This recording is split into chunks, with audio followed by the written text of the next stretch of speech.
Hello Gujarati, આજે આપણે બટેટાને steam કરવાની ઝંઝટ વગર બનાવશું. 10 જ મિનિટમાં બની જશે એવી ફટાફટ પેટીસ. તો એની માટે આજે આપણે અહીંયા વધેલી રોટલી લઈ લીધી છે. હવે એક બાઉલમાં આપણે અહીંયા ખાટી છાશ લઈ લઈશું. નોર્મલ હશે તો એ ચાલશે, પણ ખાટી હશે તો ટેસ્ટ વધારે સારું આવશે. હવે આપણે રોટલીને અહીંયા ચૂરો કરીને લઈ લઈશું. તમે પીસીને પણ લઈ શકો છો. આ રીતે પહેલાં છાશની ક્વોન્ટિટી થોડીક જ રાખવાની છે, રોટલીથી પણ ઓછી. હવે તેમાં સ્વાદ પ્રમાણે મીઠું, 1 ટેબલ સ્પૂન જેટલું આદુ લસણની પેસ્ટ, 1 ટેબલ સ્પૂન જેટલી હલ્દી પાવડર, 1/2 ટેબલ સ્પૂન જેટલું મરચાં પાવડર, 1/2 ટેબલ સ્પૂન જેટલું આપણે ધાણા જીરું પાવડર લઈ લઈશું.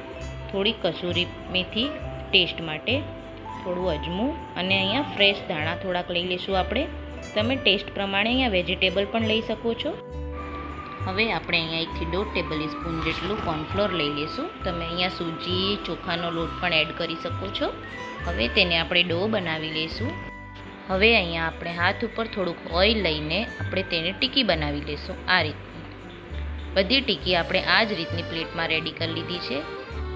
હવે તે બધી ટીકીને આપણે અહીંયા એક પેનમાં લઈને 1 થી 1.5 ટેબલ સ્પૂન જેટલું ઓઇલ લઈને બે બાજુ સરખી શેકી લઈશું.